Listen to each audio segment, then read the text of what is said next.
हम सबको पता है एनवायरमेंटल इश्यूज़ को सीरियसली लेने की ज़रूरत है, फ्यूचर को सेव करने के लिए प्रेजेंट पे एक्शन लेने की ज़रूरत है। पर प्रॉब्लम ये होती है कि एज एन इंडिविजुअल हम कर क्या सकते हैं, हमारा कंट्रीब्यूशन क्या हो सकता है। तो आज इन्हीं सारी चीज़ों के बारे में बात करने वाले हैं कि एज एन इंडिविजुअल हम कैसे कंट्रीब्यूट कर सकते हैं एनवायरमेंट को सेव करने में। तो आज मैं आपको बताऊंगी कि किस तरह से डे टू डे लाइफ में छोटे छोटे चेंजेस ला करके आप सोसाइटी, एनवायरनमेंट और इवन अपनी लाइफ में भी बड़े चेंजेस ला सकते हैं। इनमें से ज़्यादातर चीज़ें मैं ऑलरेडी आपको एक्सप्लेन कर चुकी हूँ अपने पुराने वीडियोस में, लेकिन एक ये स्पेसिफिक वीडियो है जिसमें मैं सॉल्यूशंस पर ही बात करने वाली हूँ। आपको वो चीज़ें बताने वाली हूँ जिनको अगर आप फॉलो कर लेते हैं तो एक इंडिविजुअल के तौर पे एनवायरमेंटल और सोशल एस्पेक्ट्स पे आपकी रेस्पॉन्सिबिलिटी पूरी हो जाती है। इसके अलावा अलग से कुछ भी करने की ज़रूरत नहीं है। और एक चीज़ इसमें और जो बहुत इंटरेस्टिंग है वो ये है कि ज़्यादातर चीज़ें वो है जो बहुत ही ईजिली हमारी लाइफस्टाइल का पार्ट हो जाती है, हमको पता भी नहीं चलता है। देखिए, हमको ऐसा लगता है कि ये चीज़ें जो बताई जा रही है ये बहुत डिफ़िकल्ट है या फिर कैसे फॉलो होगी, हमारे पास इतना टाइम नहीं होता। लेकिन जब वो आपकी लाइफस्टाइल का पार्ट बनने लगती है ना, तो आपको पता भी नहीं चलता है कि किस तरह से आप किसी नोबल कॉज में पार्टिसिपेट कर रहे हैं। हेलो दोस्तों, मैं हूं सुविधा वाजपेयी। स्वागत है आपका इको टॉक में, here we talk for action. दोस्तों, ये वीडियो 2 पार्ट्स में आएगा, जिसके फर्स्ट पार्ट में मैं आपको ये बताऊंगी कि किस तरह से आप अपनी लाइफस्टाइल में, अपनी हैबिट्स में छोटे छोटे चेंजेस ला करके खुद के कार्बन फुटप्रिंट को कम कर सकते हैं। लेकिन इसका जो सेकेंड पार्ट आने वाला है ना, वो रियल गेम चेंजर होगा, क्योंकि उसमें मैं आपको ये बताने वाली हूँ कि किस तरह से आपके छोटे इनिशिएटिव्स, आपके छोटे एक्शंस किसी बड़े चेंज को ट्रिगर कर देते हैं। जब भी आप अपने घर के बाहर जाते हैं तो आप अपना पर्स और चाबी ज़रूर लेकर के जाते हैं, और कोरोना के बाद में तो मास्क भी लेकर के जाते हैं। लेकिन पानी की बोतल क्यों नहीं लेकर के जाते हैं? देखिए, पैकेज वाटर खरीदना इज़ रियल सिन, कभी भी नहीं खरीदना चाहिए। एक तो ये जो सो कॉल्ड पैकेज वाटर बनाने वाली कंपनियां होती हैं, ये पानी नहीं बनाती है, ये प्लास्टिक की बॉटल्स बनाती है, जो कि एक पेट्रोलियम प्रोडक्ट है और एनवायरनमेंट के लिए बहुत बुरा है, सभी को पता है। तो जब भी आप बाहर जाते हैं तो अपनी पानी की बॉटल हमेशा अपने साथ लेकर के जाइए। देखिए, हमारे जो किचन का बायोडिग्रेडेबल वेस्ट होता है ना, इसको लैंडफिल पर जाना ही नहीं चाहिए, इसको तो डायरेक्ट कंपोस्ट हो जाना चाहिए। हम सारे ही लोगों को ये आदत बनानी चाहिए कि हमारे घर में 2 डस्टबिन हो। एक डस्टबिन में बायोडिग्रेडेबल कचरा जा रहा है, एक में नॉन बायोडिग्रेडेबल कचरा जा रहा है। जो ये नॉन बायोडिग्रेडेबल कचरा है, इसको उठा करके जब ये कचरे वाली गाड़ी आती है ना, तो इसको देना चाहिए। लेकिन ये जो नॉन बायोडिग्रेडेबल कचरा है ना, ये 35 से 40 दिनों में या 45 दिनों में कंपोस्ट हो जाता है, ठीक है। तो इसको आप, ये न्यूट्रिएंट्स का काम करता है, ये ब्लैक गोल्ड है। इसको आप प्लांट्स के लिए यूज़ कर सकते हैं, इसको आप सॉइल को न्यूट्रिएंट्स देने के लिए यूज़ कर सकते हैं। इसको बिल्कुल भी वेस्ट नहीं करना चाहिए। ऐसा करने से 2 फायदे होंगे। पहली बात तो ये है कि लैंडफिल पे जो कचरा जाता है उसकी क्वांटिटी कम हो जाएगी, तो जो लोग भी सेग्रीगेशन का काम करते हैं या रिसाइकलिंग का काम करते हैं, उनके ऊपर बर्डन कम हो जाएगा, वो ज़्यादा अच्छे से ज़्यादा एफिशिएंटली अपना काम कर पाएंगे। और दूसरी बात ये है कि जो किचन का कचरा होता है, जब वो कचरा होता ही नहीं है तो उसको वेस्ट क्यों करना है, उसको लैंडफिल पे भेजना क्यों है, जब वो न्यूट्रिएंट्स में कन्वर्ट किया जा सकता है और प्लांट्स को और सॉइल को न्यूट्रिएंट्स दिए जा सकते हैं उससे। आपके आरओ से जो सो कॉल्ड वेस्ट वाटर निकलता है, वो इतना भी वेस्ट नहीं होता कि उसे टॉयलेट्स के लिए या फिर क्लीनिंग के लिए भी यूज़ ना किया जा सके। तो उस पानी को वेस्ट मत करिए, उसको क्लीनिंग के लिए, टॉयलेट्स के लिए या कपड़े धुलने के लिए यूज़ करिए, आखिर वो भी पानी ही है। जब भी बाहर जाते हैं कूड़ा इधर उधर मत डालिए, ऐसा करने पे आप सॉइल क्वालिटी ख़राब कर देते हैं। तो पेशेंटली वेट करिए कि आपको कूड़ेदान दिखाई दे, उस पर आप वेस्ट फेंकिए।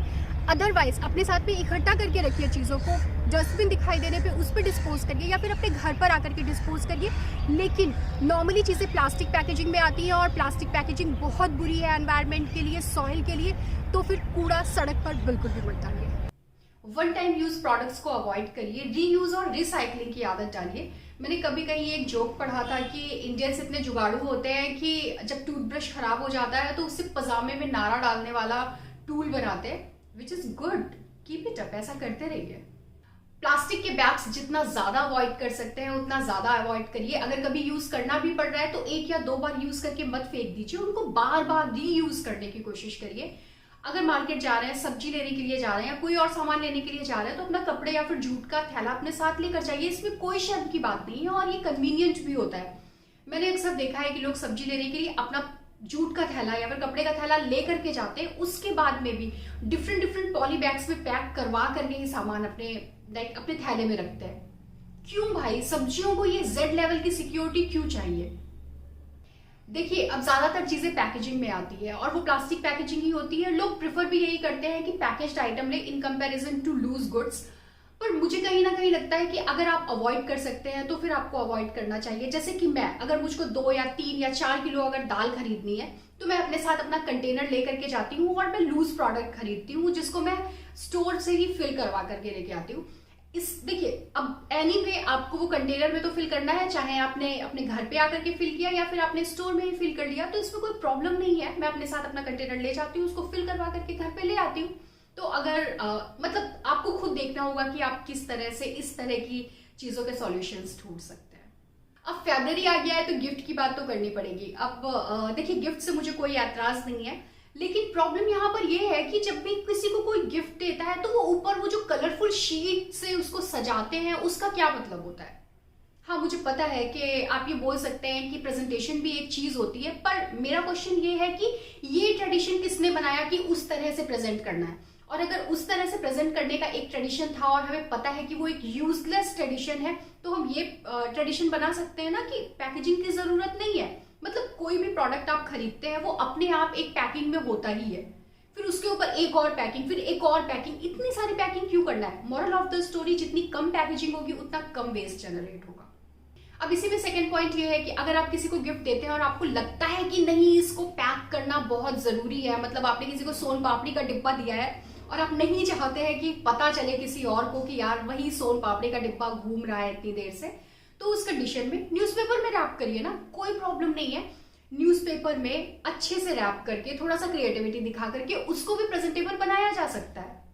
अब गिफ्ट्स की बात कर रहे हैं तो एक बहुत इंपॉर्टेंट पॉइंट मैं और डिस्कस करना चाहूंगी। अक्सर लोगों को मैंने देखा है कि वो बुके गिफ्ट करते हैं या फिर फ्लावर गिफ्ट करते हैं अपने लव्ड वंस को। इसके पीछे इंटेंशन बहुत अच्छे हो सकते हैं, लेकिन खुद सोच करके देखिए कि आप किसी को फूल देते हैं, आखिरकार तो वो मुरझा ही जाएगा। तो इट्स पेनफुल ना, आप किसी को गिफ्ट दे रहे हैं और वो खराब हो जाता है, तो मुझे लगता है कि ये बुरा लगता होगा, रिसीवर को भी बुरा लगता होगा। इससे अच्छा ये है कि लाइव प्लांट्स गिफ्ट किए जाए। इससे सबसे बड़ा फायदा तो ये है कि ये दिन ब दिन और ज्यादा फ्लरिश ही होगा। दूसरी बात ये है कि एयर प्यूरिफायर का काम करेंगे प्लांट्स। तो आप अपने बिलव्ड को अगर क्लीन एयर गिफ्ट कर सकते हैं तो इससे अच्छा और क्या हो सकता है। और फ्लावर से मुझे याद आया कि मुझे कभी किसी ने फूल ही नहीं गिफ्ट किया यार, इसीलिए मैं ऐसे वीडियोस बनाने लगी क्या। चलो मूव टू नेक्स्ट पॉइंट।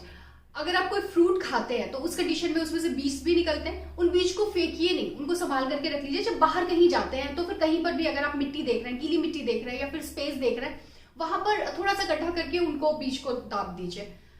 या फिर मैं अक्सर पार्क जाती हूँ तो वहां पर ऑलरेडी बहुत सारी गीली मिट्टी हो ही रही होती है या फिर गड्ढे भी हो रहे होते हैं, तो मैं बस उनमें डाल करके उन बीज को चली आती हूँ। अब देखिए, अगर उसमें से प्लांट बन गया, अगर पौधा निकल आया तो बहुत अच्छी बात है, आपकी साइड से कंट्रीब्यूशन हो गया प्लांटेशन में। अगर नहीं निकला तो भी कोई बात नहीं है, आपने इतने सारे बीज लगाए हैं तो कहीं ना कहीं से तो पौधा निकलेगा ही ना।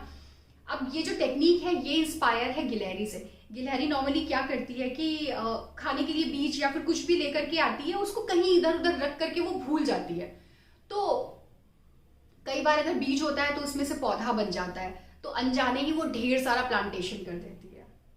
पानी मत वेस्ट करिए, बहुत जरूरी है इस बात को समझना। अगर कोई टैप लीक कर रहा है या किसी और तरीके की प्लम्बिंग लीकेज हो रही है तो प्लम्बर को बुलवाइए और उसे सही करवाइए, कल पे मत डालिए। सड़क धुलने में, गाड़ियां धुलने में पानी मत वेस्ट करिए। इवन बहुत ज्यादा कपड़े धुलना ये कोई बहुत अच्छी बात नहीं है। मतलब कुछ लोगों को ऑब्सेशन होता है कपड़े धुलने का, ये भी धुल डालो वो भी धुल डालो, मतलब सब कुछ धुल दो, उनको रोज कपड़े धुलने होते हैं बहुत सारे। ये बिल्कुल भी अच्छा नहीं है। कपड़े धुलना हार्मफुल प्रोसेस है, क्योंकि एक तो पानी इसमें वेस्ट होता है, दूसरी बात ये है कि जो डिटर्जेंट होता है इसमें भी केमिकल्स होते हैं जो कि वाटर सोर्सेस को जाकर के कंटामिनेट करते हैं। तीसरी बात, जो फाइबर होता है, मतलब जो कपड़े होते हैं उनमें से माइक्रो फाइबर और माइक्रो प्लास्टिक के जो पार्ट्स होते हैं वो भी पानी को जाकर के कंटामिनेटेड कर देते हैं। तो ऑब्सेस्ड मत होइए कपड़े धुलने के लिए। और कितनी आराम है ना यार कि कपड़े बहुत ज्यादा नहीं धुलना है। तो अगर अब मम्मी अगर बोलती है कि कितने गंदे हो तुम लोग, कपड़े नहीं धुलते हो, तो अब तो हमारे पास एक लॉजिकल एक्सक्यूज है इस बात का। अगर आप नया घर बनवाने का प्लान कर रहे हैं या फिर नया घर खरीदने का प्लान कर रहे हैं तो वाटर हार्वेस्टिंग का मैकेनिज्म होना बहुत जरूरी है।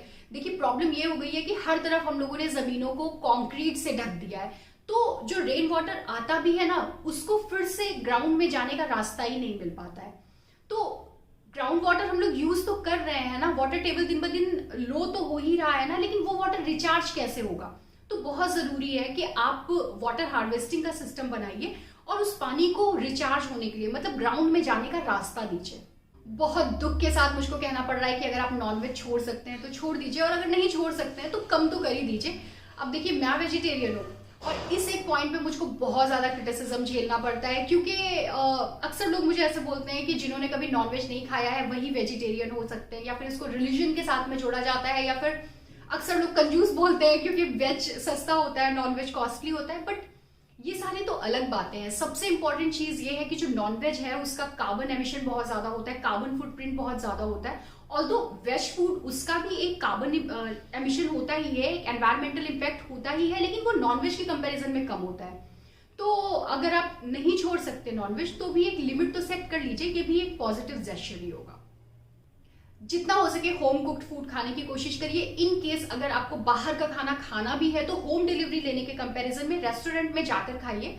देखिए, 2 रीजन है इसके। पहला तो ये है कि अगर आप होम डिलीवरी मंगवाते हैं तो कोई भी चीज प्लास्टिक की पैकेजिंग में ही आती है, और गर्म खाना अगर प्लास्टिक के बर्तन में आता है तो माइक्रो प्लास्टिक के पार्टिकल्स खाने के साथ में मिल जाएंगे, और आप जब उस खाने को खाएंगे तो फिर कैंसर होने के चांसेस बहुत ज्यादा बढ़ जाते हैं।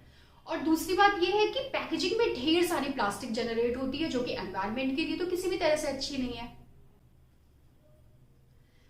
कई बार ये होता है कि हम लोग पैकेजिंग बिल्कुल भी अवॉइड नहीं कर सकते, खासतौर पे ये जो दूध के मामले में हम देखते हैं। तो कोई भी पाउच है, जब भी आप उसको यूज करने के लिए ओपन करते हैं ना, तो ये जो छोटा वाला पार्ट होता है इसको हमेशा जुड़ा रहने दीजिए मेन वाले पार्ट के साथ में। इसके 2 रीजन होते हैं। पहली बात तो ये है कि जब ये रिसाइकलिंग के लिए जाएगा तो पूरा पार्ट एक साथ चला जाएगा, अदरवाइज सिंपल सा मतलब इतना जो छोटा सा पार्ट है इसको अलग से सर्च नहीं किया जा सकता रिसाइकलिंग के लिए। दूसरी बात यह है कि ये इतना छोटा पार्ट होता है, अगर आप इसे काट के अलग कर देंगे ना तो किसी भी जानवर के पेट में बहुत इजीली चला जाएगा। इंडोर प्लांट्स लगाइए, ये आपको फ्रेश एयर के साथ साथ कंपेनियनशिप की फीलिंग भी देते हैं। इसके अलावा मिनिमलिज्म को फॉलो करने की कोशिश करिए। हर चीज जो मार्केट में बिक रही है उसे खरीदा जाए ऐसा बिल्कुल भी जरूरी नहीं है। माइंडफुल परचेसिंग करिए। जो लॉन्ग टर्म चीजें हैं, जो चीजें ज्यादा टाइम तक यूज की जा सकती है, उनको खरीदिए। कंज्यूमरिज्म और मिनिमलिज्म से रिलेटेड मेरा वीडियो अवेलेबल है, अगर आप चाहें तो आप इसको देख सकते हैं। और क्या क्या पॉइंट फॉलो कर सकते हैं इनको मैं नेक्स्ट वीडियो में डिस्कस करूंगी आपसे। इस वीडियो को बहुत लंबा नहीं करना है, लेकिन मैं आपसे रिक्वेस्ट करती हूँ कि प्लीज नेक्स्ट वीडियो जरूर देखिएगा, क्योंकि उसमें मैं आपसे कुछ बहुत ही फंडामेंटल चीजों के बारे में डिस्कशन करने वाली हूँ, जो केवल एनवायरमेंटल प्रोटेक्शन के लिए जरूरी नहीं है, बल्कि एक सिविलाइज्ड सोसाइटी बनाने के लिए बहुत जरूरी है। दोस्तों, क्लाइमेट इमरजेंसी ऑलरेडी डिक्लेयर की जा चुकी है। मैंने आज आपके साथ में जो पॉइंट डिस्कस किए हैं वो हर कोई बहुत इजीली फॉलो कर सकता है, और उनको फॉलो करना बहुत जरूरी है हर किसी के लिए। तो मुझे हेल्प करिए कि मैं इस मूवमेंट को आगे बढ़ा सकूं। बिना आपके सपोर्ट के मैं कुछ भी नहीं कर सकती। नेक्स्ट वीडियो भी बहुत इंपॉर्टेंट होने वाला है इसी सीक्वेंस में। मैं कोशिश करूंगी कि उसे भी जल्दी से जल्दी रिलीज कर दूं। तब तक के लिए बाय।